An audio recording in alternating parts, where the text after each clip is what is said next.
നമസ്കാരം. കേരളത്തിൽ നമ്മൾ ഇന്ന് കേൾക്കുന്ന നുണയിൽ ഏറ്റവും മുന്തിയത് അബ്സല്യൂട്ട് നുണ എന്താണ് എന്ന് ചോദിച്ചാൽ എന്തായിരിക്കും അത്?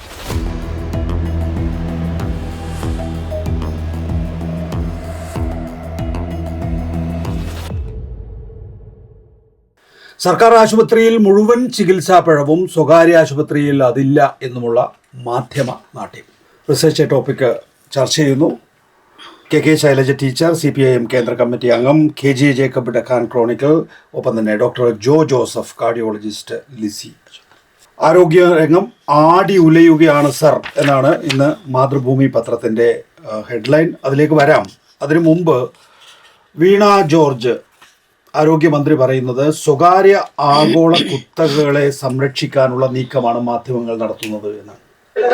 പ്രൈവറ്റ് ആശുപത്രികളിൽ വളരെ നല്ലതാണ് എന്ന് വരുത്തി തീർക്കുകയും പ്രൈവറ്റ് ആശുപത്രിയിലാണെങ്കിലും ഗവൺമെന്റ് സംവിധാനങ്ങളിലാണെങ്കിലും ഞാൻ ഈ സ്വകാര്യ ആശുപത്രിയിലെ സംഭവം ചൂണ്ടിക്കാണിച്ചത് അവിടെ ഒരാളെയും ഞാൻ കണ്ടില്ലല്ലോ. അവിടെ ആംബുലൻസ് അയച്ചവരെയും കണ്ടില്ല, അവിടെ പ്രതികരിച്ചവരെയും കണ്ടില്ല, അവിടെ യൂത്ത് കോൺഗ്രസിനെ കണ്ടില്ല. അവിടെ ഒരു തരത്തിലുള്ള, അതായത് സർക്കാർ സംവിധാനങ്ങൾ അപ്പാടെ തകർച്ചയിലാണെന്ന് വരുത്തി തീർത്ത് കേരളത്തിലെ സ്വകാര്യ കുത്തകകളെ, കേരളത്തിലേക്ക് വന്ന് ഇൻവെസ്റ്റ് ചെയ്തിരിക്കുന്ന കുത്തകകളെ സഹായിക്കുന്നതിന് വേണ്ടിയിട്ടുള്ള, ആരോഗ്യ മേഖലയിൽ ഇൻവെസ്റ്റ് ചെയ്തിരിക്കുന്ന കുത്തകകളെ സഹായിക്കുന്നതിന് വേണ്ടിയിട്ടുള്ള നിലപാടാണ് VD സതീശനും കൂട്ടരും എടുത്തിരിക്കുന്നത് എന്നുള്ളത് വളരെ കൃത്യമായിട്ടുള്ളൊരു കാര്യമാണ്. ശ്രീമതി ശൈലജ ടീച്ചർ, നോക്കൂ, യഥാർത്ഥത്തിൽ നമ്മുടെ ആശുപത്രികളിൽ, സർക്കാർ ആശുപത്രികളിൽ 11.29 കോടി ആളുകളാണ് ചികിത്സക്കായി എത്തുന്നത്. ചികിത്സാ പിഴവ് പരാതിയായി 27 അതിൽ 26 മെഡിക്കൽ കോളേജുമായി ബന്ധപ്പെട്ടിട്ടുള്ളതാണ് എന്നും കണക്കുകളുണ്ട്. കേരളത്തിലേത് 5% ആവറേജ് പരാതി. ഇതിൽ തന്നെ ഉയർന്ന പരാതികളിൽ 92.34% പരാതികളും സ്വകാര്യ ആശുപത്രികളുമായി ബന്ധപ്പെട്ടവയാണ്. സർക്കാർ ആശുപത്രികളിൽ വെറും 7.36% മാത്രം. അപ്പോൾ ഞാനും ജേക്കബും ഒക്കെ ഭാഗമായിട്ടുള്ള മാധ്യമങ്ങളിൽ പക്ഷേ നമ്മൾ ഈ 92.34% പരാതികളെ കുറിച്ച് ഒന്നും കേൾക്കുന്നില്ല. 7.36% പരാതികളാണ് കേൾക്കുന്നത്. പിന്നെ നമുക്ക് ഈ സ്വകാര്യ നിക്ഷേപത്തിൻ്റെ കണക്കുകളുണ്ട്. ആഗോള നിക്ഷേപ കമ്പനികൾ KKRും അതുപോലെ ബ്ലാക്ക് സ്റ്റോണും അതുപോലെ TPG ഗ്രോത്തും ഒക്കെ തന്നെയും വലിയ തോതിൽ നിക്ഷേപം നടത്തിയിരിക്കുന്നു. നമ്മളിപ്പോൾ ChatGPTയോടൊക്കെ ചോദിച്ചാൽ 6000 കോടിയുടെ നിക്ഷേപമാണ് വളരെ കുറഞ്ഞ മാസങ്ങൾക്കുള്ളിലോ വർഷങ്ങൾക്കുള്ളിലോ വന്നിട്ടുള്ളത് എന്നുള്ളതാണ്. ഇതിനകത്ത് ഈ പറയുന്ന TPG ആണെങ്കിലും ബ്ലാക്ക് സ്റ്റോൺ ആണെങ്കിലും KKR ആണെങ്കിലും അടിസ്ഥാനപരമായി ഹോസ്പിറ്റൽ നടത്തുന്നവരല്ല. ഇവർ വിവിധ മേഖലകളിൽ, അതായത് റിയൽ എസ്റ്റേറ്റ് അടക്കമുള്ള വിവിധ മേഖലകളിൽ നിക്ഷേപം നടത്തി അതിൽ നിന്നുള്ള ലാഭം, അത്രയധികം വലിയ തോതിൽ ലാഭം കിട്ടുന്ന മേഖലയായിട്ട് കേരളത്തിലെ ആരോഗ്യരംഗം മാറിയിരിക്കുന്നു എന്നുള്ളതാണ്. ഞാൻ തന്നെ എല്ലാം പറയുന്നില്ല, പക്ഷേ എൻ്റെ ഉള്ളിൽ കുറേയധികം ആശങ്കകളുണ്ട് ഇതുമായി ബന്ധപ്പെട്ട്. ശൈല ടീച്ചർ, വളരെയേറെ ആശങ്കയുണ്ടാക്കുന്ന ഒരു കാര്യമാണത്. കേരളത്തിൽ ഈ KKRും അതുപോലെ ബ്ലാക്ക് സ്റ്റോൺ അടക്കമുള്ള കുത്തക കോർപ്പറേറ്റ് കമ്പനികൾ കേരളത്തിൻ്റെ ആരോഗ്യ മേഖലയെ വിഴുങ്ങുകയാണ് എന്നുള്ളതാണ്. പതിയെ നേരത്തെ കുറേശ്ശെ ഉണ്ടാവാം, പക്ഷേ അടുത്ത കാലത്താണ് ഭയാനകമായ തോതിൽ ഈ ഇൻവെസ്റ്റ്മെൻറ്റ് വിലക്ക് വാങ്ങൽ നടന്നിട്ടുള്ളത്. ഇതുണ്ടാക്കുന്ന അപകടം ചെറുതല്ല. ഇപ്പോൾ കേരളത്തിൻ്റെ ആരോഗ്യ സംവിധാനത്തിൻ്റെ ഒരു പ്രത്യേകതയുണ്ട്. അതിലേറ്റവും പ്രധാനം പബ്ലിക് ഹെൽത്ത് സിസ്റ്റമാണ് മുൻകൈയിലുള്ളത്. മേൽക്കോയ്മ പബ്ലിക് ഹെൽത്ത് സിസ്റ്റത്തിനാണ്. ഇപ്പോൾ വലിയ സ്വകാര്യ ആശുപത്രികളൊക്കെ ഉണ്ട് കേരളത്തിൽ.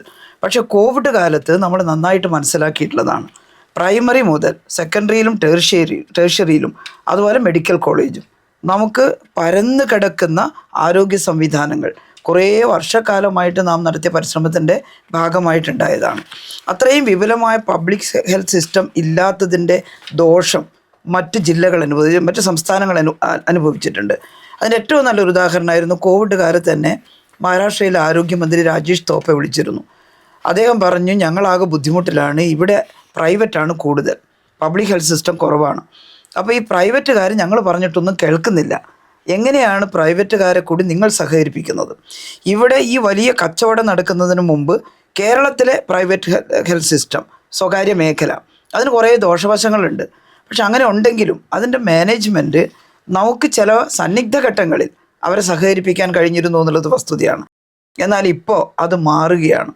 ചില വൻകിട വിദേശ കോർപ്പറേറ്റുകൾ ഈ ഹോസ്പിറ്റലുകൾ, ഇപ്പോൾ മിംസ് തുടങ്ങിയിട്ടുള്ള ബേബി മെമ്മോറിയൽ, കണ്ണൂർ ബേബി മെമ്മോറിയലൊക്കെ നമുക്കവിടെ ഒരു സേ ഇല്ലാതാവുകയാണ്. അത് അവരുടെ സ്വന്തമായിട്ടുള്ള നിയന്ത്രണത്തിൽ വരുന്നു. ഇനി ഞാൻ പറയുന്നത് അത്തരം ഹോസ്പിറ്റലിൽ ഒരു സാധാരണക്കാരന് ഡയറക്റ്റായിട്ട് കയറി ചെല്ലാൻ പറ്റില്ല. പോട്ടെ, ഇടത്തരക്കാരനും പറ്റില്ല. അതൊക്കെ ഒരു ഇൻഷുറൻസ് ബേസ്ഡ് ആയിട്ടുള്ള സെലക്റ്റഡ് ആയിട്ടുള്ള ഒരു വിഭാഗത്തെ മാത്രം കണ്ടുകൊണ്ട് അവരിൽ നിന്ന് വലിയ പൈസ വാങ്ങി ലാഭം ഉണ്ടാക്കുന്ന സംവിധാനമാണ് വരുന്നത്. എന്നാൽ ഇന്ന് കേരളത്തിലെ ഗവൺമെൻറ് ഹോസ്പിറ്റലിലും സാധാരണ സ്വകാര്യ ഹോസ്പിറ്റലിലും വളരെ പെട്ടെന്ന് ഓടിക്കയറാം ഒരു അത്യാഹിതം വരുമ്പോൾ. അവിടുത്തെ ചികിത്സാ ചെലവിൻ്റെ വർധനവൊക്കെ ഉണ്ട്. അത് നമ്മളിപ്പോൾ ക്ലിനിക്കൽ എസ്റ്റാബ്ലിഷ്മെൻറ്റ് ബില്ലെല്ലാം കൊണ്ടുവന്നിട്ട് അതിനെ ഒന്ന് നിയന്ത്രിച്ച് നിർത്താനുള്ള പരിശ്രമമാണ് നമ്മൾ നടത്തിയത്. പക്ഷെ അതേ അല്ല സംഭവിക്കുന്നത്. ഈ വൻകിട കച്ചവടം മറിച്ചു വെക്കാനാണ് ഗവൺമെൻറ് മേഖലയെ തകർക്കുന്നതിനുള്ള ഇപ്പോഴത്തെ ഈ കോലാഹലം. നേരത്തെ പറഞ്ഞല്ലോ 92% ഇത്തരത്തിലുള്ള മെഡിക്കൽ എററുകൾ ഡോക്ടർക്കറിയാമല്ലോ. സാധാരണ ഒരു ഇത്തരത്തിലുള്ള ഒരു മെഡിക്കൽ നെഗ്ലിജൻസ് എന്ന് പറയുന്നത് പല രാജ്യങ്ങളിലും 33% വരെ നെഗ്ലിജൻസ് കുറ്റകരമല്ല എന്നാണ് പറയുന്നത്. അമേരിക്ക പോലുള്ള വലിയ രാജ്യങ്ങളിലടക്കം. നമ്മളതൊക്കെ വിടാം. നമുക്കൊരു 1% നെഗ്ലിജൻസ് പോലും കുറ്റകരമാണെന്ന് പറയാം. നമ്മുടെ ഒരു സമാധാനത്തിനും അതുപോലെ അതാണ് ശരിയെന്ന് നമുക്ക് വാദിക്കാം. പക്ഷേ ഈ നെഗ്ലിജൻസ് 92% ഉണ്ടാകുന്നത് സ്വകാര്യ മേഖലയിലാണ്. അതൊരാളും ശ്രദ്ധിക്കുന്നില്ല എന്നുള്ളതാണ്. മുൻപ് ഒരു കേസ് ഉണ്ടായിരുന്നു. ഒരു പേഷ്യൻറ്റിനെ ആംബുലൻസിൽ നിരവധി സ്വകാര്യ ഹോസ്പിറ്റലിൽ കൊണ്ടുപോയി. എന്നിട്ട് ഏറ്റവും അവസാനം തിരുവനന്തപുരം മെഡിക്കൽ കൊണ്ടുവന്നു. അപ്പോഴേക്കും അദ്ദേഹം മൃതപ്രായനായിട്ട് മാറിയിരുന്നു. പക്ഷേ ആ കൊണ്ടുപോയ ഒരു സ്വകാര്യ ഹോസ്പിറ്റലിൻ്റെ പേരും ഈ മീഡിയ ചർച്ച ചെയ്തില്ല. ചർച്ച ചെയ്തത് മുഴുവൻ തിരുവനന്തപുരം മെഡിക്കൽ കോളേജിൽ എന്തോ അശ്രദ്ധയുണ്ടായി. അവിടെ എത്തുമ്പോഴേക്കും ഏകദേശം അദ്ദേഹത്തിൻ്റെ പ്രാണൻ പോയിരുന്നു എന്നുള്ളതാണ്. അപ്പോൾ ഇത് പെരുപ്പിച്ച് കാണിച്ച് ജനങ്ങളുടെ ഇടയിൽ ഈ ഗവൺമെൻറ് സംവിധാനം ഒന്നിനും കൊള്ളില്ല എന്ന് വരുത്തി. അത് ബഹുമാനിയായിട്ടുള്ള മന്ത്രി പറഞ്ഞത് അക്ഷരാർത്ഥത്തിൽ ശരിയാണ്. ഗവൺമെൻറ് സംവിധാനത്തെ നശിപ്പിക്കാൻ നോക്കൂ. ഈ ഗവൺമെൻറ് സംവിധാനത്തെ ലോകം മുഴുവൻ പുകഴ്ത്തിയത് എന്തിനാ? കേരളത്തിലെ പബ്ലിക് ഹെൽത്ത് സിസ്റ്റത്തെ. കോവിഡ് വന്നപ്പോൾ ഈ ഗവൺമെൻറ് സംവിധാനം ഉള്ളത് കൊണ്ടാണ് ഇത്ര വികേന്ദ്രീകൃതമായി നമുക്ക് കാര്യങ്ങൾ ചെയ്യാൻ കഴിഞ്ഞത്. ഞാൻ ചിലപ്പോൾ പറയുമ്പോൾ എന്നെ പരിഹസിച്ച് പറയായിരുന്നു, അമേരിക്കയിൽ നിന്ന് ആരും വിളിച്ചില്ലേ എന്നൊക്കെ ചോദിച്ചിട്ട്. വിളിച്ചിരുന്നു. കാരണം നേരിട്ട് ഒരു ധനിക കുടുംബത്തിന് പോലും താഴെയുള്ളൊരു പ്രൈമറി ഹോസ്പിറ്റലിൽ പോകാൻ പറ്റുന്നില്ല. ശ്വാസം അടസമൊക്കെ ഉണ്ടാകുമ്പോൾ ഫോണിൽ വിളിച്ചിട്ട് നിങ്ങൾ അവിടെ തന്നെ റെസ്റ്റ് എടുത്തോളൂ എന്നാണ്. നമുക്കങ്ങനെയല്ല. നമുക്കൊരു വണ്ടി എടുത്ത് നേരെ നമ്മുടെ താലൂക്ക് ഹോസ്പിറ്റലിൽ കയറി ചെല്ലുകയാണ്. അവിടെ പരിശോധിക്കുകയാണ്, അവരെ റെസ്റ്റേറ്റ് ചെയ്യുകയാണ്, അവർക്ക് ഓക്സിജൻ ഇല്ലെങ്കിൽ ഓക്സിജൻ കൊടുക്കുകയാണ്. ഇതാണ് കേരളത്തിലെ ഗവൺമെൻറ് സംവിധാനത്തിൻ്റെ മെച്ചമെന്ന് ലോകം തിരിച്ചറിഞ്ഞു. പല ഇൻ്റർനാഷണൽ ആയിട്ടുള്ള ഡിസ്കഷനുകളിലും എന്നോട് തന്നെ പലരും നേരിട്ട് പറഞ്ഞു, ഇതാണ് വേണ്ടത്, പബ്ലിക് ഹെൽത്തിൽ ഇൻവെസ്റ്റ് ചെയ്യുക. ഇന്നുള്ള ലോകത്തിന് രക്ഷപ്പെടാനുള്ള ഒരേ ഒരു മാർഗം ഈ പബ്ലിക് ഹെൽത്തിൽ ഗവൺമെൻറ് സംവിധാനത്തിൽ ഇൻവെസ്റ്റ് ചെയ്യുക. നമ്മളതിന് ശ്രമിച്ചുകൊണ്ടിരിക്കുന്നു. കേരളത്തിൽ കഴിഞ്ഞ 10 വർഷത്തിനുള്ളിൽ ഉണ്ടായിട്ടുള്ള ഇൻവെസ്റ്റ്മെൻറ്റും അതിനനുസരിച്ചുണ്ടായിട്ടുള്ള മാറ്റവും കണ്ണഞ്ചിപ്പിക്കുന്നതാണ്. റൈറ്റ്. ഞാൻ ഡോക്ടർ ജോ ജോസഫിലേക്ക് വരാം. അതിനു മുമ്പ് ശ്രീ KJ ജേക്കബ്, നോക്കൂ, ഇതൊരു നിയമസഭാ തെരഞ്ഞെടുപ്പിന് തൊട്ട് മുമ്പുള്ള വിഷയം എന്നുള്ള നിലയിലാണോ മാധ്യമങ്ങൾ ഇത് കൈകാര്യം ചെയ്യുന്നത്? അതോ കേരളത്തിലെ പൊതു ആരോഗ്യ രംഗം തകർക്കുക എന്നുള്ള ഈ വൻകിട കുത്തക കമ്പനികളുടെ അജണ്ട നിർവഹിക്കുകയാണോ മാധ്യമങ്ങൾ ചെയ്യുന്നത്? ഒന്ന്. രണ്ട്, കേരളത്തിൽ UDF അധികാരത്തിൽ വരുന്നത് കൊണ്ടാണ് കൂടുതൽ മെച്ചപ്പെട്ട രീതിയിൽ ഈ പറയുന്ന കുത്തക കമ്പനികൾ ഇൻവെസ്റ്റ് ചെയ്യുന്ന വൻകിട ഹോസ്പിറ്റലുകൾക്ക് വളരാൻ സാധിക്കുക എന്നുള്ള ഒരു തോന്നൽ അവർക്കുണ്ടെങ്കിൽ സ്വാഭാവികമായിട്ടും അവർ UDF-ൽ ഇൻവെസ്റ്റ് ചെയ്യും, അതുപോലെ തന്നെ മാധ്യമങ്ങളിലും ഇൻവെസ്റ്റ് ചെയ്യും പരസ്യങ്ങളായി. ഇത് നികേഷ്, ആദ്യത്തെ ചോദ്യം രണ്ടും കൂടെ കൂടിയാണ്. ഇതിൻ്റെ അകത്ത് ഒന്ന്, കേരളത്തിലെ ഹെൽത്ത് സിസ്റ്റം ഒരു ടാർഗറ്റാണ്. ഇപ്പോൾ ഇന്ന് ശ്രീമതി വീണ ജോർജിനെതിരെ വന്ന ഒരു പരിഹാസം എന്നുള്ളത് അവർ റിപ്പോർട്ടുകൾ ചോദിച്ചു എന്നുള്ളതാണ്. ഒരു മന്ത്രി പിന്നല്ലാണ്ട് എന്ത് ചെയ്യുക? ഈ ഒരു മെഡിക്കൽ നെഗ്ലിജൻസ് നടന്നു ആരോപണം ഉണ്ടായി കഴിയുമ്പോൾ ഉടനെ അയാളെ വെടിവെച്ച് കൊല്ലാൻ വേണ്ടിയിട്ട് ജില്ലാ പോലീസ് സൂപ്രണ്ടോട് പറയാൻ വേണ്ടത്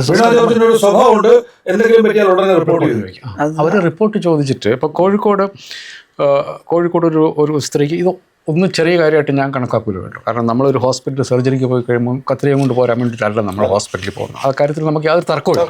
അതിലൊരു മന്ത്രിക്ക് എന്ത് ചെയ്യാൻ വേണ്ടി പറ്റും?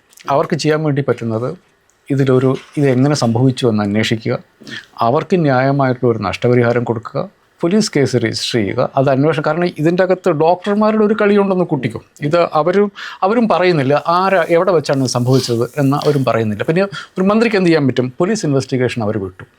സംസ്ഥാന മന്ത്രിസഭ അവർക്കൊരു സൊല്യൂഷൻ പോലെ ഒരു 2 ലക്ഷം രൂപ കൊടുത്തു. ഏതൊരു മന്ത്രിക്കും അതല്ലേ ചെയ്യാനുള്ളൂ. അപ്പോൾ ഇത്തരം ഇൻസ്റ്റൻസസ് വെച്ചിട്ട് അപ്പോൾ ഓരോ സംഭവം പ്രധാനപ്പെട്ടതാണ്, അതിനെക്കുറിച്ച് മന്ത്രി റിപ്പോർട്ട് തേടി എന്നുള്ളതിനെ പരിഹസിക്കുകയാണ്. ഒരു ജനാധിപത്യത്തിൽ ഈ ഡോക്ടർ നമ്മുടെ ഹെൽത്ത് കെയർ സിസ്റ്റം ഒരു 200 വർഷം പഴക്കമില്ലേ. നമ്മൾ ആദ്യത്തെ വാക്സിനേഷൻ എന്ന് പറയുന്നത് 1803-4 മറ്റോ തുടങ്ങിയതാണ്. അപ്പം 200 വർഷത്തിലധികം പഴക്കമുള്ള സിസ്റ്റത്തിന് മുകളിൽ നമ്മളൊരു പൊളിറ്റിക്കൽ എക്സിക്യൂട്ടീവിനെ കൊണ്ടുപോയി വെച്ചിരിക്കുന്ന സിസ്റ്റത്തിൽ തകരാറ് വരുമ്പം അത് പരിഹരിക്കാൻ വേണ്ടിയിട്ടാണ്. പക്ഷേ നമ്മൾ പട്ടാള ഭരണം അല്ലാത്തതുകൊണ്ട് നമുക്ക് വെടിവെച്ച് കൊല്ലാൻ പറ്റത്തുമില്ല. അപ്പോൾ ഈ റിപ്പോർട്ട് എന്താണ് സംഭവിച്ചത് എന്ന് പൊളിറ്റിക്കൽ എക്സിക്യൂട്ടീവ് ചോദിക്കുമ്പോൾ അത് പരിഹസിക്കുക എന്നുള്ളത് ഞാൻ കണ്ടിട്ടുള്ള മാധ്യമ പ്രവർത്തനത്തിൻ്റെ ഒരു ഭാഗത്തും അത് വരില്ല. അത് സത്യത്തിൽ ആ ഭരണാധികാരി, കാരണം നിങ്ങൾ ഈ പറഞ്ഞതുപോലെ 100 കണക്കിന്, ഇപ്പോൾ എൻ്റെ സുഹൃത്തായിട്ടുള്ള ഒരു സുപ്രീം കോടതി അഭിഭാഷകൻ പറഞ്ഞ അദ്ദേഹം കഴിഞ്ഞ 5 വർഷത്തിനുള്ളിൽ ഒരു മിനിമം 200 കേസുകളിൽ അദ്ദേഹം ഹോസ്പിറ്റലുകൾക്ക് വേണ്ടി ഹാജരായിട്ടുണ്ടെന്നുള്ളതാണ്. ഇവിടെയൊക്കെ എന്താണ് ചെയ്തത്? ഇത് കേരളത്തിലെ 2 കാര്യങ്ങളുണ്ട് നികേഷ്. ഇതിൻ്റെ അകത്ത് ഇടതുമുന്നണിക്ക് മാത്രം ചെയ്യാൻ പറ്റുന്ന ചില കാര്യങ്ങളുണ്ട്. നമ്മളത് ടീച്ചർ അത് പറയുന്നതാണ് എനിക്ക്. നമ്മൾ ഹൃദയം പ്രോജക്റ്റ് എങ്ങനെയാണ് നമ്മൾ കൺസീവ് ചെയ്തത് എന്നുള്ളത്. ഇതിനോടൊരു കമ്മിറ്റ്മെൻറ്റ് വേണം, മനുഷ്യജീവനോടൊരു കമ്മിറ്റ്മെൻറ്റ് വേണം. ഇപ്പം ഞാൻ ഉദാഹരണം പറയാറുണ്ട്. മുഖ്യമന്ത്രി പിണറായി വിജയൻ്റെ വീട്ടിൽ 13 മക്കളുണ്ടായിട്ട് 2 പേരാണ് സർവൈവ് ചെയ്തത്. എന്ന് വെച്ചാൽ 11 പേര് മരിച്ചു. 13 പേരിൽ 11 പേര് മരിച്ചു. ഇന്ന് കേരളത്തിൽ 1000 കുട്ടികൾ ജനിക്കുമ്പോൾ 5 പേരാണ് മരിക്കുന്നത്. നമ്മൾ ഇവിടെ ഇങ്ങനെ എത്തിച്ചേർന്നത് നമ്മൾ പബ്ലിക് ഹെൽത്തിൽ നടത്തിയ വലിയ ഇൻവെസ്റ്റ്മെൻറ്റിൻ്റെ ഭാഗമാണ്. നമ്മൾ 5 എന്ന് പറയുന്നത് യുണൈറ്റഡ് സ്റ്റേറ്റ്സിലുള്ള നമ്പറാണ്. 5.7 യുണൈറ്റഡ് സ്റ്റേറ്റ്സിൽ നമ്മൾ അവിടെ എത്തി. ഇതെങ്ങനെ സംഭവിക്കുന്നു? ഇത് ഈ സിസ്റ്റം റോബസ്റ്റാണ്. അപ്പോൾ അതിൻ്റെ ഇടയ്ക്ക് പിഴവുകൾ നടക്കാൻ വേണ്ടി പാടില്ല. പിഴവുകൾ ഉണ്ടായാലും അതിൻ്റെ കുറ്റക്കാരെ കണ്ടുപിടിക്കണം, അത് ഐഡന്റിഫൈ ചെയ്യണം. ഇത് വലിയ അപരാധമാണ് ചെയ്തത്.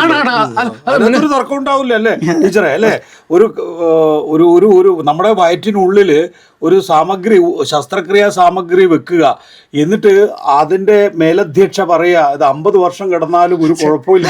മെഡിക്കലി ചിലപ്പോൾ ഒരു വാലിഡ് ആയിട്ടുള്ള ആർഗ്യുമെന്റ് ആയിരിക്കും. പക്ഷെ ഒരു പൊളിറ്റിക്കൽ എക്സിക്യൂട്ടീവിനെ സംബന്ധിച്ചിടത്തോളം ഇതേ ചെയ്യാനുള്ളൂ.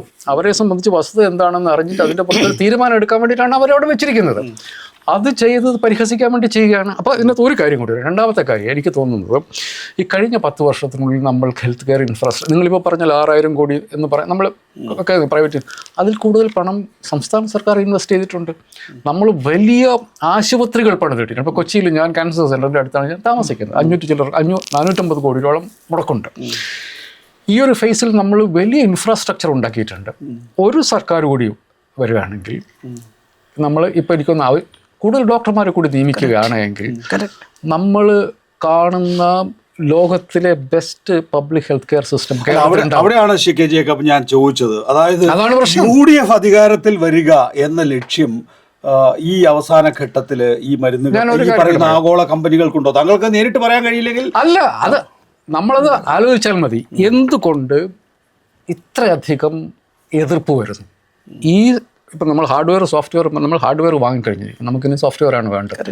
നമ്മൾ ഇനി ഡോക്ടർമാരെ നിയമിക്കണം, എക്യുപ്മെൻറ്റ് മേടിക്കണം, കെട്ടിടങ്ങൾ, വലിയ കെട്ടിടങ്ങൾ, ചോർന്നൊലിക്കുന്ന കെട്ടിടങ്ങൾ മാറ്റുമ്പോൾ വലിയ കെട്ടിടങ്ങൾ. പക്ഷെ നമ്മളിനി ഒരു സർക്കാർ കൂടി അവർ അത് ചെയ്യും. ഞാനതാ പറയും, ഹൃദയം പ്രോജക്റ്റ് എങ്ങനെ കൺസീവ് ചെയ്തു എന്നുള്ളത് ശൈലജ ടീച്ചർ പറയും. ഇത് ചെയ്യണമെന്നുണ്ടെങ്കിൽ നമ്മൾ ഒരു കാര്യം കൂടെ ഓർക്കണം. ഇപ്പം ഇന്നാണ് ശ്രീമതി വീണ ജോർജ് പറയുന്നത് കോട്ടയം മെഡിക്കൽ കോളേജിൽ ഉണ്ടായിരുന്ന കെട്ടിടം UDFൻ്റെ സമയത്ത് പണിതാണ്. ഞാൻ ആ കോളേജിൽ പോയിട്ടുണ്ട്. മെഡിക്കൽ കോളേജ് ഇത് കാണാൻ വേണ്ടി തന്നെ പോയി. 60 വർഷം പഴക്കമുള്ള ഡിസ്യൂസ് ആയിട്ടുള്ള ആ കെട്ടിടം ഇപ്പോഴും അവിടെ നിൽപ്പുണ്ട്. 12 വർഷം പഴക്കമുള്ള കെട്ടിടം ഇടിഞ്ഞു വീണു. ഇതാണ് UDF ഇതിൻ്റെ പുറത്തുള്ള കമ്മിറ്റ്മെൻറ്റ്. ഒരു ഇടതുപക്ഷ സർക്കാർ കൂടി വന്നാൽ ഈ ഇൻവെസ്റ്റ്മെൻറ്റൊക്കെ ബുദ്ധിമുട്ടിലാവും. അതിൻ്റെ റിഫ്ലക്ഷൻ ഈ ആരോഗ്യമന്ത്രിക്ക് നേരെയുള്ള ടാർഗറ്റഡ് ആയിട്ടുള്ള അറ്റാക്കിന് പുറകിലുണ്ട് എന്ന് സംശയിക്കാൻ എനിക്ക് യാതൊരു സംശയവും. വീണ ജോർജിനോട് വ്യക്തിപരമായി മാധ്യമങ്ങൾക്കൊരു വിദ്വേഷമുള്ളതുപോലെ തോന്നി. അതിലേക്ക് വരാം. താങ്കളടക്കം ഈ മാധ്യമ ലോകത്ത് ജീവിക്കുന്ന ആളാണല്ലോ. അസൂയ എത്ര കണ്ട് കണ്ണിൽ നിഴലിക്കുമെന്ന് നോക്കണം കെ ജെ ജേക്കബിന്റെ എന്നെ സംബന്ധിച്ചിടത്തോളം. ഏതായാലും നമുക്ക് വീണ ജോർജ് പറയുന്നത് കോട്ടയം മെഡിക്കൽ കോളേജിന്റെ കെട്ടിടം ഇടിഞ്ഞു വീണപ്പോൾ 2012 ആ കെട്ടിടം നിർമ്മിച്ചത്. മെഡിക്കൽ കോളേജിൽ അവിടെ കെട്ടിടം ഇടിഞ്ഞ് വീണപ്പോ എന്റെ വീടിന്റെ അവിടേക്ക് ശവപ്പെട്ടിയുമായിട്ട് യൂത്ത് കോൺഗ്രസ് വന്നു. അന്ന് വാസ്തവത്തിൽ വളരെ സാധുവായിട്ടുള്ള ഒരു വീട്ടമ്മ മരണപ്പെട്ട, എനിക്ക് വളരെ വേദന ഉണ്ടാക്കിയ ഒരു സംഭവത്തിൽ ഞാൻ അന്ന് ഒന്നും വേണ്ടിയില്ല. ഈ 2010 ആ കെട്ടിടം 2012 ശിവകുമാറിന്റെ കാലത്ത് നിർമ്മിച്ച കെട്ടിടമാണ് ഇടിഞ്ഞു വീണത്.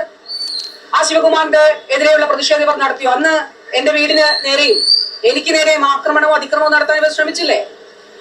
അപ്പോ അവരുടെ ആരോഗ്യമന്ത്രി അന്നത്തെ ആരോഗ്യമന്ത്രിക്കെതിരെ ഇവർ ആക്രമണം നടത്തിയോ?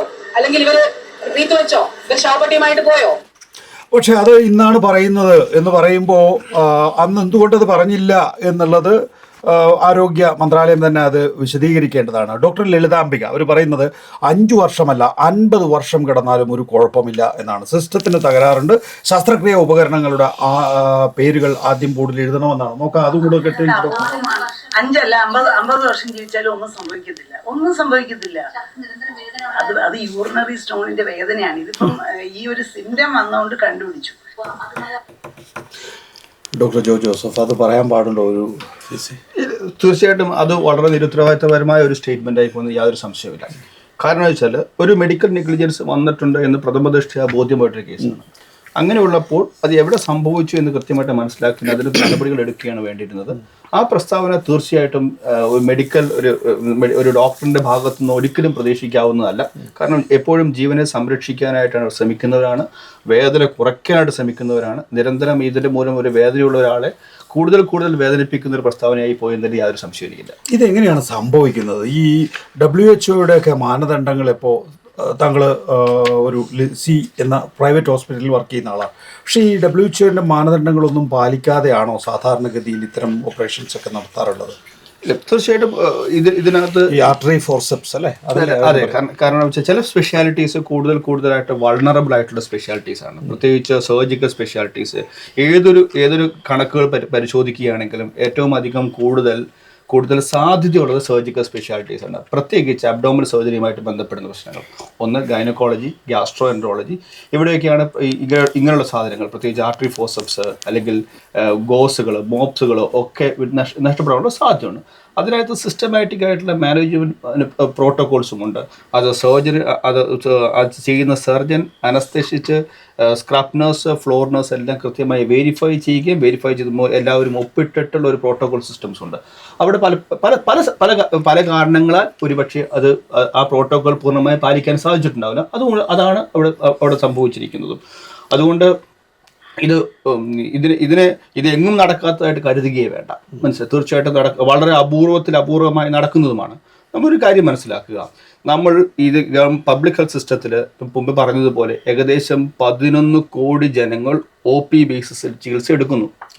7.5 ലക്ഷത്തോളം IP പേഷ്യൻസ്, 2.5 ലക്ഷത്തോളം മേജർ ഓപ്പറേഷൻസ് ഓരോ വർഷവും നമ്മുടെ പബ്ലിക് ഹെൽത്ത് സെക്ടറിൽ മാത്രം നടക്കുകയാണ്. ആ സെക്ടർ നടക്കുന്നത് അങ്ങനെയുള്ളപ്പോൾ അപൂർവമായി ഉണ്ടാകുന്ന ഒരു ഇൻസിഡന്റിനെ പെരുപ്പിച്ച് കാണിക്കുന്നത് തീർച്ചയായിട്ടും രാഷ്ട്രീയ ലക്ഷ്യമുണ്ട് എന്നതിന് യാതൊരു സംശയവും. ലിസിയൊക്കെ അല്ലെങ്കിൽ താങ്കൾ എന്ന ഒരു കാർഡിയോളജിസ്റ്റ് തന്നെ ഹൃദയമാറ്റ ശസ്ത്രക്രിയയുടെ ഒക്കെ ഭാഗമായി ഇപ്പോഴും പ്രവർത്തിക്കുന്ന ആളാണ്. നോക്കൂ, ഇതിപ്പോൾ ജനറൽ ആശുപത്രികൾക്ക് ചെയ്യാൻ പറ്റും. എങ്ങനെയാണ്? ഞാനെപ്പോഴും നമ്മളെപ്പോഴും സിസ്റ്റത്തിൻ്റെ ഫെയിലിയറിനെ കുറിച്ച് പറയുമ്പോൾ തന്നെ അതേസമയം ഈ സിസ്റ്റം എത്രമാത്രം എഫിഷ്യൻ്റ് ആണ്, അതുപോലെ തന്നെ ഈ സിസ്റ്റം എത്രമാത്രം ഇൻക്ലൂസീവ് ആണ് ഞാൻ പറയും. കാരണം ജനറൽ ആശുപത്രിയിലാണ് ഒരു മാസം മുമ്പ് ദുർഗാകാമിയുടെ ഹൃദയമാറ്റ ശസ്ത്രക്രിയ. ആ ശസ്ത്രക്രിയ ഡയറക്റ്റായിട്ട് അല്ലെങ്കിൽ ഇൻഡയറക്റ്റ് ആയിട്ട് പല പ്രാവശ്യം ഇൻവോൾവ് ആയ ഒരാളെന്നല്ലേ ഞാൻ പറയുകയാണ്. ആ പെൺകുട്ടിയെ 28 ദിവസത്തോളമാണ് എക്മോ എന്ന് പറയുന്ന ഒരു മെഷീനിൽ വെച്ചിരുന്നത്. 28. കാരണം ഹൃദയത്തിൻ്റെ വലിയ ട്യൂബുകൾ ആദ്യം സെൻട്രൽ എക്മോ എന്ന് ഉപയോഗിച്ചു. സെൻട്രൽ എക്മോ എന്ന് പറയുമ്പോൾ ഹൃദയം തുറന്ന് നെഞ്ചുകൂട് തുറന്നിട്ട് അത് ചില പൈപ്പുകളിൽ കൂടെ ഈ ഒരു മെഷീനോട് ഘടിപ്പിക്കുകയും അതിനുശേഷം അത് കുറച്ചുകൂടി ബെറ്റർ ആയി കഴിഞ്ഞപ്പോഴത്തേക്ക് പെരിഫറൽ എക്മോയിലോട്ട് മാറ്റുകയും ചെയ്തു.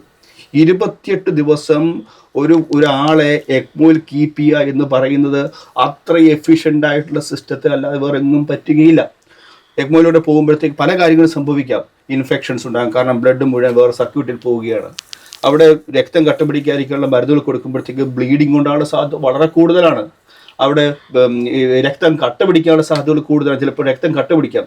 അങ്ങനെയുള്ളപ്പോൾ ഞാൻ മനസ്സിലാക്കിയിടത്തോളം ഒരു സർക്യൂട്ട് ചേഞ്ച് പോലും ഇല്ലാതെ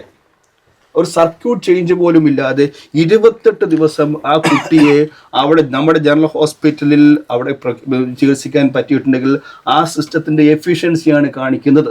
ഒരു സംശയവുമില്ല. ഞാൻ രണ്ടാമത് വേർഡ് ഉപയോഗിച്ചു, സിസ്റ്റത്തിൻ്റെ ഇൻക്ലൂസിവിറ്റി. ഒന്ന് ആലോചിച്ച് നോക്കുക. ടീച്ചറിന് ഏറ്റവും അടുത്ത ഹൃദയത്തിന് ചേർന്ന പദ്ധതിയായിരിക്കും ഹൃദ്യം പദ്ധതിയിൽ നമ്മൾ ഉത്തർപ്രദേശുകാരായ ഒരു അതിഥി തൊഴിലാളിയുടെ കുട്ടിക്ക് ട്രൈക്കസ്പിഡ് അട്രീഷ്യ എന്ന രോഗം വന്നു. നമ്മൾ എന്താ ചെയ്തത്? നമ്മൾ ചെയ്തത് ആ കുട്ടിയെ ഹൃദ്യം പദ്ധതിയിൽ ഉൾപ്പെടുത്തിക്കൊണ്ട് ശസ്ത്രക്രിയ ചെയ്തു. എൻ്റെ വ്യക്തിപരമായ ഒരു അനുഭവം ഞാൻ പറയാം. ഞാൻ DM പഠിച്ചത് ഡൽഹിയിലെ all India institute of medical സയൻസിലാണ്. ആ സമയത്ത് ഞങ്ങൾ ചെന്ന ഉടനെ സമയത്ത് ഒരു കുട്ടി എക്ടോപ്പിയ കോഡിസ് എന്ന് പറഞ്ഞാൽ അപൂർവമായ കണ്ടീഷൻ ഉണ്ടായിരുന്നു. എക്ടോപ്പിയ കോഡിസ് എന്ന് പറഞ്ഞാൽ ഹൃദയം നെഞ്ചുകൂടിന് പുറത്ത് തള്ളി നിൽക്കുന്ന അവസ്ഥ, നെഞ്ചുകൂടില്ലാത്ത അവസ്ഥ, നെഞ്ചുകൂടില്ലാത്തതുകൊണ്ട് തന്നെ ഹൃദയം പുറത്തോട്ട് നിൽക്കുന്നു. ആ കുട്ടി ഇന്ത്യയിലെ തന്നെ ഏറ്റവും മികച്ച കുട്ടികളുടെ ഹൃദയ ശസ്ത്രക്രിയ വിദഗ്ധൻ സർജറി ചെയ്തിട്ടും കുട്ടി മരിച്ചു ഇൻഫെക്ഷൻ മൂലം. ഇൻഫെക്ഷൻ എവിടെ നിന്ന് കിട്ടിയെന്ന് അന്വേഷിച്ചപ്പോഴത്തേക്കും ഒരു തുവാലയിൽ നിന്ന് കിട്ടിയ ഇൻഫെക്ഷനാണ്. എങ്ങനെയെന്നറിയാമോ? ആ കുട്ടി ജനിച്ചത് 2000 കിലോമീറ്റർ ദൂരെയുള്ള ബീഹാറിലെ കുഗ്രാമത്തിൽ. ആ കുഗ്രാമത്തിൽ നിന്ന് അവർ യാതൊരു ചികിത്സാ സംവിധാനവും ഇല്ലാത്തപ്പോൾ ആ കുട്ടിയെ അതിൻ്റെ മാതാപിതാക്കൾ ട്രെയിനിൻ്റെ ജനറൽ കമ്പാർട്ട്മെൻറ്റിൽ കയറ്റി ഡൽഹിയിൽ എത്തിക്കുമ്പോഴത്തേക്ക് ഞങ്ങൾ ആകാംക്ഷ പോലെ തന്നെ എല്ലാവരുടെയും ആകാംക്ഷയായിരുന്നു ആ കുട്ടി ഒരു ഹൃദയം പുറത്തു നിന്ന് ഇടിക്കുന്ന കുട്ടി. ആ കുട്ടിയെ കാണാനായിട്ട് ആ ജനറൽ കമ്പാർട്ട്മെൻറ്റിലേക്ക് ഈ ട്രെയിൻ എവിടെയൊക്കെ നിർത്തിയോ അവിടെ നിന്നൊക്കെ ആളുകൾ കയറി വന്നു. ആ ജാളിത മറക്കായിട്ട് ആ ഫാദർ തൻ്റെ ഒരു തുവാല എടുത്ത് ആ കുട്ടിയെ മൂടി, ഹൃദയത്തെ മൂടി. ആ ഹൃദയത്തിൽ നിന്ന് ഈ തുവാലയിൽ നിന്ന് ഇൻഫെക്ഷൻ കിട്ടിയാണ് ആ കുട്ടി മരിച്ചത്. നമുക്കിവിടെ ചിന്തിക്കാൻ പറ്റും. നമ്മൾക്കൊരു കുട്ടിയെ ഒരു അസുഖമുണ്ട് എന്ന് പറയുകയാണെങ്കിൽ ആംബുലൻസിൻ്റെ നമ്പർ ഉൾപ്പെടെ നമ്മുടെ എല്ലാവരുടെയും വാട്സാപ്പിൽ വരുന്നു. നമ്മളൊരു ഗ്രീൻ ചാനൽ ഒരുക്കി നമ്മൾ ഏറ്റവും മികച്ച സിസ്റ്റത്തിലേക്ക് കൊണ്ടുവരുന്നു, അല്ലേ? വേറെ എങ്ങും ആലോചിക്കാൻ പറ്റാത്ത സിസ്റ്റമാണ്. അതിനെക്കുറിച്ച് എനിക്ക് യാതൊരു സംശയവുമില്ല. സിസ്റ്റം എഫിഷ്യൻ്റാണ്, സിസ്റ്റം ഇൻക്ലൂസീവാണ്. അതുകൊണ്ട് തന്നെ ഈ സിസ്റ്റത്തെ തകർക്കുവാനായിട്ടുള്ള ശ്രമങ്ങൾ കൂടുതൽ ഉണ്ടാകുകയും ചെയ്യും. ടീച്ചർ, ഇൻകൺക്ലൂസീവാണ്. ഇപ്പോൾ തെറ്റി പറഞ്ഞു പോയതാണ് വാക്കെങ്കിൽ ഇൻകൺക്ലൂസീവ് ആണെന്നുള്ള കാര്യത്തിൽ തർക്കമൊന്നുമില്ലല്ലോ. നമ്മൾ ഒരു ഫുൾ സ്റ്റോപ്പ് എവിടെയും വിട്ടിട്ടില്ല. നമ്മളൊരു പുരോഗതിയുടെ പാതയിലാണ്. ഇത്തരത്തിലുള്ള വീഴ്ചകൾ പരിഹരിക്കാൻ വേണ്ടി സാധിക്കുന്നില്ല എന്നുള്ളത് ഒരു പ്രധാന ഹർഷീനയ്ക്ക് ശേഷം പിന്നെ നിരന്തരം സംഭവിച്ചുകൊണ്ടിരിക്കുകയാണ്. ഇൻകൺക്ലൂസീവ് ആണെന്ന് പറയുമ്പോൾ ഇപ്പോഴുണ്ടായിട്ടുള്ള മാറ്റം ആദ്യം കാണണം. എവിടെ നിന്ന് നമ്മൾ ഇവിടെ എത്തി എന്നുള്ളത്. ഇപ്പോൾ ഏറ്റവും 2015 തന്നെയുള്ള ആരോഗ്യ സംവിധാനത്തെ പരിശോധിക്കുക. 2016 ശേഷം 26 വരെയുള്ള കേരളത്തിൻ്റെ ആരോഗ്യ സംവിധാനത്തെ പരിശോധിക്കുക. ഇതിൽ ജനങ്ങളുടെ മുമ്പിൽ നിഷേധിക്കാൻ പറ്റില്ലല്ലോ. അവരുടെ ഒരു PHC, നേരത്തെ ഒരു ഡോക്ടർ മാത്രം, ഉച്ചവരെ OP, ഉച്ചയ്ക്ക് ശേഷം അവിടെ ആരുമില്ല. ഇന്ന് അതാണോ? ഇന്ന് കുടുംബാരോഗ്യ കേന്ദ്രമാണിത്, ഫാമിലി ഹെൽത്ത് സെൻറ്റർ. അവിടെ 3 ഡോക്ടർമാർ, ഉച്ചയ്ക്ക് ശേഷവും OP ഉണ്ട്. അവിടെ ഒരു ഫാർമസി ഉണ്ട് മരുന്ന് കൊടുക്കാൻ. അവിടെ ഒരു ലബോറട്ടറി ഉണ്ട്, അത്യാവശ്യമായിട്ടുള്ള രക്തവും മറവും മൂത്രവും ഒക്കെ ടെസ്റ്റ് ചെയ്യാൻ, അവരുടെ ഡയബറ്റിക് ആണോ എന്ന് ടെസ്റ്റ് ചെയ്യാൻ അവിടെയുണ്ട്. അവിടെ ശ്വാസ് ക്ലിനിക്ക് ഉണ്ട്, ശ്വാസകോശ സംബന്ധമായിട്ടുള്ള കാര്യങ്ങൾ പരിശോധിക്കാൻ. അവിടെ ആശ്വാസ് ക്ലിനിക്ക് ഉണ്ട്, മാനസികമായി ഉണ്ടാകുന്ന സമ്മർദ്ദങ്ങൾ പ്രൈമറിയിൽ തന്നെ പരിശോധിക്കാൻ.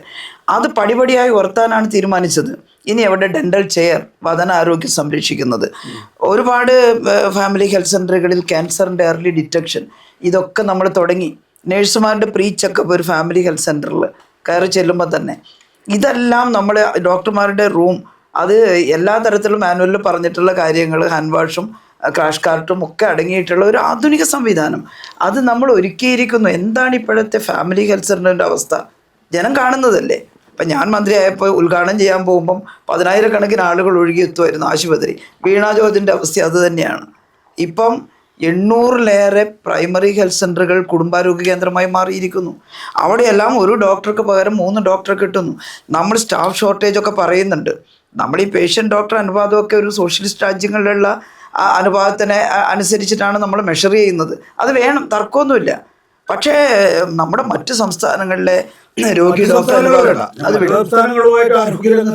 കമ്പയർ ചെയ്യേണ്ട. അതെ, ഞാൻ പറഞ്ഞു വരുന്നത്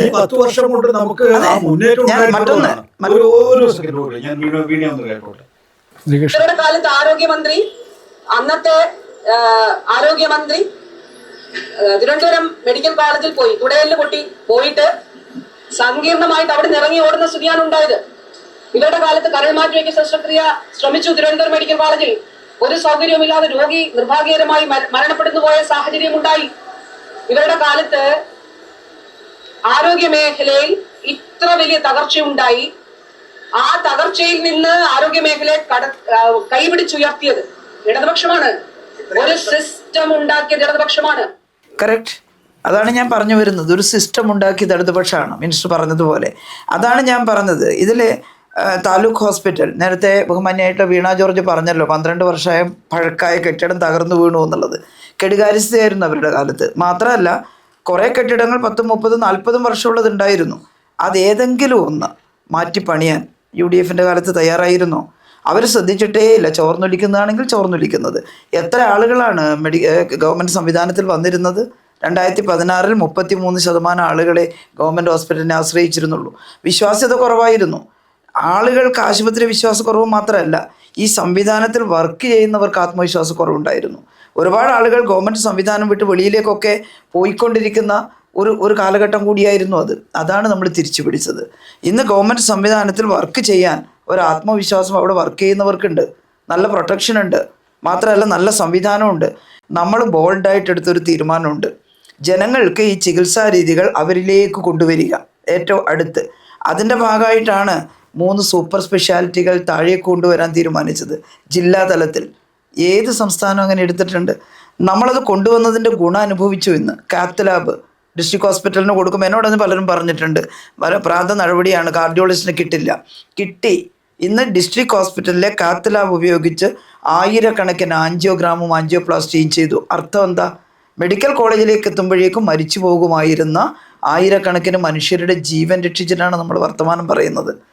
അതുപോലെ തന്നെ നെഫ്രോളജി നമ്മൾ വലിയ തോതിൽ വികേന്ദ്രീകരിച്ച് താഴേക്ക് എത്തിച്ചു. ഡയാലിസിസ് യൂണിറ്റുകൾ സകല താലൂക്ക് ഹോസ്പിറ്റലുകളിലും 12 മെഷീൻ വെതി. UDFക്കാർ കാണുന്നില്ലേ ഇത്?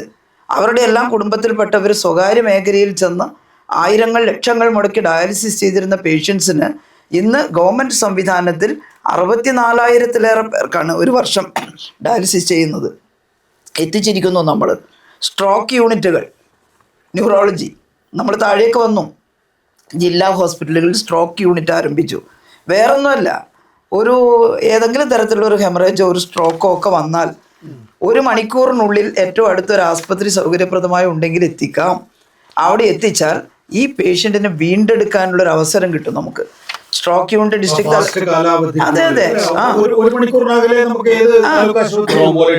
അതെ ജില്ലയിലേക്ക് ഓടി വരാം. എത്ര മനുഷ്യരെ നമ്മൾ പാരാലിസിസ് വരുന്നതിൽ നിന്നും മരിച്ചു പോകുന്നതിൽ നിന്നും രക്ഷിച്ചു. ഇത് പരസ്യമായിട്ട് ആളുകൾ കാണുന്ന കാര്യമല്ലേ. എന്നിട്ട് ഈ സംവിധാനം തകർന്നു എന്ന് പറഞ്ഞാൽ എങ്ങനെയാണ്? ഇതുപോലെ തന്നെയാണ് മെഡിക്കൽ കോളേജുകൾ. നിങ്ങൾ ഈ പറയുന്ന കോട്ടയം മെഡിക്കൽ കോളേജ് ഉണ്ടല്ലോ, ബഹുമാനായിട്ടുള്ള മിനിസ്റ്റർ പറഞ്ഞു, ആ പഴയ ഡിലാപിഡേറ്റായിട്ടുള്ള ഒരു കെട്ടിടം അതാണ് തകർന്നു പോയത്. നമ്മുടെ ഒരു സങ്കടകരമായ അവസ്ഥ, ഒരാൾ അതിൻ്റെ അകത്ത് പോയി എന്നുള്ളതാണ്. പക്ഷേ കോട്ടയം മെഡിക്കൽ കോളേജിൽ 2016 മുതൽ 26 വരെ ഉണ്ടായിട്ടുള്ള നിർമ്മാണ പ്രവർത്തനങ്ങളും അവിടെ സന്നിവേശിപ്പിച്ച ഉപകരണങ്ങളും അതിൻ്റെ ഒരു കണക്കെടുക്ക്. നമ്മൾ കണ്ണു തള്ളി പോവില്ലേ? അത്ര കോടികളുടേതല്ലേ അവിടെ ഇൻവെസ്റ്റ് ചെയ്തിട്ടുള്ളത് നമ്മൾ. അതാണ് നേരത്തെ ഇവർ രണ്ടുപേരും പറഞ്ഞൊരു ഹൃദയം പ്രോജക്റ്റ് നമ്മൾ ചെയ്തല്ലോ. ശിശുമരണ നിരക്ക് 2016 12 ആയിരുന്നു. കുറേ വർഷമായിട്ട് അതിങ്ങനെ സ്റ്റേബിളായിട്ട് 12 നിൽക്കുകയാണ്. അപ്പോഴാണ് UN ഒരു സ്റ്റേറ്റ്മെൻറ്റ് വന്നത്. എല്ലാ രാജ്യങ്ങളും ശിശുമരണ നിരക്ക് 50 താഴെയായിട്ട് കുറക്കണം എന്ന് പറഞ്ഞു കൊണ്ടുവന്നു. നമ്മുടെ രാജ്യം ആവശ്യപ്പെട്ടു. നമുക്കൊരു ലക്ഷ്യം പ്രഖ്യാപിച്ചു. നമ്മൾ സസ്റ്റൈനബിൾ ഡെവലപ്മെൻറ്റ് ഗോളിൻ്റെ ഭാഗമായിട്ട് സിംഗിൾ ഡിജിറ്റ് ആക്കുന്ന നമ്മൾ പറഞ്ഞതെന്ന് 2017 സിംഗിൾ ഡിജിറ്റ് ആക്കുമെന്ന് പറഞ്ഞപ്പോൾ ആക്കണമല്ലോ, വെറുതെ വർത്തമാനമല്ല. എന്തുകൊണ്ട് കുട്ടികൾ മരിക്കുന്നു ആ പരിശോധിച്ചപ്പോൾ 30% ശിശുമരണത്തിൻ്റെ ഇൻഫൻറ്റ് ഡെത്തിൻ്റെ കാരണം ഇതാണ്, കഞ്ചനിറ്റൽ ഹാർട്ട് ഡിഫക്ട്സ് ആണ്. അതുണ്ടെന്ന് തെളിഞ്ഞാൽ ആരും ഓപ്പറേഷൻ ചെയ്യാനൊന്നും പാവപ്പെട്ടവർ പോകുന്നില്ല. നേരത്തെ ഡോക്ടർ പറഞ്ഞ പോലെ ഇത് എവിടെ ഈ ഫെസിലിറ്റി ഉണ്ടെന്നുള്ളതും ചിലപ്പോൾ അവർക്ക് അറിയുന്നില്ല. അപ്പോൾ കുട്ടികൾ മരിച്ചു പോവുകയാണ് 2 ആഴ്ചയൊക്കെ ആകുമ്പോൾ. ഇതിനെയാണ് നമ്മളൊന്ന് തൊട്ടത്. ഇവിടെ ഒരു കൺട്രോൾ റൂം തുറന്നു തിരുവനന്തപുരത്ത്. എല്ലാ ജില്ലകളിലും അത് ഓപ്പൺ ചെയ്തു. എന്നിട്ട് ഡെലിവറി പോയിന്റുകളിൽ നമ്മൾ പരിശീലനം കൊടുത്ത് ആളുകളെ നിർത്തി ഇങ്ങനെ കഞ്ചനിറ്റൽ ഹാർട്ട് ഡിഫക്ട്സ് ഉണ്ടോ എന്ന് പരിശോധിച്ചിട്ട് റിപ്പോർട്ട് ചെയ്യണം. ഹൃദയത്തിൽ രജിസ്റ്റർ ചെയ്യണം. രജിസ്റ്റർ ചെയ്താലുടനെ ജില്ലയിൽ നിന്ന് ആംബുലൻസ് എത്തി ഈ കുട്ടിയെയും രക്ഷിതാക്കളെയും ഇത് ഓപ്പറേഷൻ നടത്തുന്നിടത്ത് എത്തിക്കുക. ഞാനത് ഇപ്പോഴും ഓർമ്മിക്കുന്നു. ഞങ്ങൾ ഈ പദ്ധതി പ്രഖ്യാപിക്കുമ്പം ഒരൊറ്റ ഗവൺമെൻറ് മെഡിക്കൽ കോളേജുകളിലും പീഡിയാട്രിക് കാർഡിയാക് സർജറി ഇല്ല. നമുക്ക് ഉണ്ടായിരുന്നില്ല. അപ്പോൾ നമ്മൾ വിട്ടില്ല. പക്ഷേ നമ്മൾ ഉടനെ തന്നെ ലിസി, അമൃത ഇവിടെ എല്ലാമായിട്ട് മാനേജ്മെൻറ്റുമായിട്ട് ബന്ധപ്പെട്ടു. ചെയ്തു തരണം, ഞങ്ങളൊരു കാശ് തരും. നിങ്ങൾ പറയുന്ന തുക തരില്ല, പക്ഷേ ഗവൺമെൻറ് ഒരു തുക തരും. അവരെല്ലാം സമ്മതിച്ചു. അങ്ങനെയാണ് ആ ഹൃദ്യം പ്രോജക്റ്റ് തുടങ്ങിയത്. പക്ഷെ നമ്മൾ അതുകൊണ്ട് വെറുതെ ഇരുന്നില്ല. അന്ന് തന്നെ നമ്മുടെ മെഡിക്കൽ കോളേജുകൾ തുടങ്ങാനുള്ള സംവിധാനം ഉണ്ടാക്കാൻ പരിശ്രമിച്ചു. ഇൻഫ്രാസ്ട്രക്ചർ ഉണ്ടാക്കി, ഉപകരണങ്ങൾ ലഭ്യമാക്കി. തിരുവനന്തപുരത്ത്, കോട്ടയത്ത്, കോഴിക്കോട് എല്ലാം നമ്മൾ ഈ സർജറി ആരംഭിച്ചു. ഇപ്പം നമ്മുടെ മെഡിക്കൽ കോളേജിൽ നിന്ന് ചെയ്യാം നമുക്ക്. എന്നാൽ പെട്ടെന്ന് ഒരു 5-6 കുട്ടികൾ ഒരുമിച്ച് വരുമ്പം അതിന് കാത്തു നിൽക്കാൻ നേരമില്ല. അപ്പോൾ നമ്മൾ സ്വകാര്യത്തിലും കൊടുക്കും. ഇങ്ങനെയുള്ള വളരെ വെൽ പ്ലാൻഡ് ആയിട്ടാണ് ഈ ഹൃദ്യം പ്രോജക്റ്റ് കൊണ്ടുവന്നത്. അതിൻ്റെ ഫലമായിട്ട് എന്തുണ്ടായി? ഇപ്പം 15,000-ലേറെ കുട്ടികളുടെ ഓപ്പറേഷൻ കഴിഞ്ഞു. അതിൻ്റെ ഫലമായിട്ട് 2020 ഡിസംബറിൽ തന്നെ നാഷണൽ ഫാമിലി ഹെൽത്ത് സർവേയുടെ കണക്ക് വന്നല്ലോ. കേരളത്തിൻ്റെ ശിശുമരണ നിരക്ക് 12-ൽ നിന്ന് 5 ആയിരിക്കുന്നു. ഇത് അമേരിക്കയെക്കാളും താഴെയാണ്. 12-ൽ നിന്ന് 5 ആയതിൻ്റെ ഏറ്റവും പ്രധാനപ്പെട്ട 1 ഹൃദ്യം പ്രോജക്റ്റാണ്, 2 ഹോസ്പിറ്റൽ ഇൻഫെക്ഷൻ കൺട്രോളാണ്. അതിന് പ്രത്യേകിച്ച് നമ്മളൊരു ടീമിനെ ഉണ്ടാക്കി ഹോസ്പിറ്റൽ ഇൻഫെക്ഷൻ കൺട്രോൾ ഒഴിവാക്കി. ഇപ്പോൾ ടവലിട്ടിട്ട് പ്രശ്നം വന്നിരുന്നു എന്ന് പറഞ്ഞല്ലോ, അമ്മാതിരി ഉണ്ടാവരുത് എന്ന് കരുതി ഇൻഫെക്ഷൻ കൺട്രോളിന് നമ്മളൊരു വലിയ പരിശ്രമം നടത്തി. പ്രസവിച്ച അമ്മയെയും കുഞ്ഞിനെയും വീട്ടിലെത്തിക്കാൻ മാതൃയാനം പദ്ധതി കൊണ്ടുവന്നു. ഇതൊരു അംബ്രല സ്കീമാണ്. അതിന് കീഴിൽ ഒട്ടേറെ പദ്ധതി കൊണ്ടുവന്നു. 2020 കഴിഞ്ഞ് 2026 ആകുമ്പോഴും ആ ശിശുമരണ നിരക്ക് കൂടിയിട്ടില്ല. കോവിഡിൻ്റെ ആഫ്റ്റർ ഇഫക്റ്റിൽ വേണമെങ്കിൽ കൂടാമായിരുന്നു. നമ്മളതിനെ സസ്റ്റൈനബിളായിട്ട് നിലനിർത്തി. അതാണ് ഇത് UDF സങ്കല്പിക്കാൻ പറ്റുമോ അവരുടെ കാലത്ത്? ഇമാതിരി എന്തെങ്കിലും ഒരു പദ്ധതി ഇങ്ങനെ ഒരു ഗോൾ വെച്ചുകൊണ്ട് ചെയ്തു എന്ന് അവർക്ക് പറയാൻ അവകാശപ്പെടാൻ സാധിക്കുമോ? ഇത്രയും കുട്ടികളുടെ ജീവൻ രക്ഷിച്ച് ശിശുമരണ നിരക്ക് കുറച്ചു. മാതൃമരണ നിരക്കും അതെ, 67-ൽ നിന്ന് 2018 ആകുമ്പോഴേക്ക് 43 ആക്കി. അതിനും ഉണ്ടായിരുന്നൊരു പ്രോജക്റ്റ്, പ്രത്യേകിച്ചൊരു മിഷൻ. 2020 ആകുമ്പോൾ 19 ആയി. ഇത് മറ്റുള്ളവർക്ക് സങ്കല്പിക്കാൻ കഴിയാത്ത അച്ചീവ്മെൻ്റാണ്. ഇപ്പോഴും നമ്മൾ ആ 19-ൽ കൂടിയിട്ടില്ല. ഇപ്പോഴും ഞാൻ പറയാൻ കാരണം, ശേഷം കോവിഡിൻ്റെ ബുദ്ധിമുട്ടുകൾ ഉണ്ടാകുന്ന വർഷങ്ങളാണ്. മറ്റു പല സംസ്ഥാനങ്ങളിലും രാജ്യങ്ങളിലും ഒക്കെ അതിനുശേഷം സ്ഥിതി വഷളാവുകയാണ് ചെയ്തത്. നമ്മൾ വഷളാക്കിയിട്ടില്ല. നമ്മൾ ആ സ്ഥിതി തുടരുന്നു, അതിനേക്കാൾ മെച്ചപ്പെടുത്താൻ വേണ്ടി പരിശ്രമിക്കുന്നു. ഇത് വളരെ കൃത്യമായി ഞങ്ങളാരും അല്ലല്ലോ ഈ കണക്കെടുക്കുന്നത്. നാഷണൽ ഫാമിലി ഹെൽത്ത് സർവേ എന്ന് വെച്ചാൽ നമുക്ക് ഇടപെടാൻ പറ്റിയൊരു കാര്യമല്ലല്ലോ. അതിൻ്റെ റിസൾട്ടിലല്ലേ ഈ വരുന്നത്. ഡോക്ടർ ഇപ്പോൾ പറഞ്ഞല്ലോ, തിരുവനന്തപുരത്ത് ഒരു ലിവർ മാറ്റ ശസ്ത്രക്രിയ ചെയ്തിട്ട് പരാജയമായിപ്പോയി എന്ന്. അന്ന് ഈ കരൾ മാറ്റ ശസ്ത്രക്രിയ 28 ലക്ഷമൊക്കെയാണ് സ്വകാര്യ സ്ഥാപനങ്ങളിൽ ചോദിക്കുന്നത്. നമുക്ക് നമ്മുടെ ദുരിതാശ്വാസ നിധിയിൽ നിന്നോ ചികിത്സാ സഹായത്തിൽ നിന്നും കുട്ടിയാൽ 3 ലക്ഷമോ 4 ലക്ഷമാണ് കൊടുക്കുക. എന്നിട്ട് ഞാൻ അന്ന് മിനിസ്റ്ററായ സമയത്ത് ഈ കേരള സോഷ്യൽ സെക്യൂരിറ്റി മിഷൻ വഴി 14 ലക്ഷം കൊടുക്കുമായിരുന്നു കരൾമാറ്റ ശസ്ത്രക്രിയക്ക്. അപ്പോഴാണ് തോന്നിയത് ഇതിങ്ങനെ പോയാൽ ശരിയാവില്ലല്ലോ, ഗവൺമെൻറ് സെക്ടറിൽ തുടങ്ങണം. അന്വേഷിച്ചപ്പോൾ പണ്ട് തിരുവനന്തപുരത്ത് തുടങ്ങി പരാജയപ്പെട്ടു എന്ന് പറഞ്ഞു.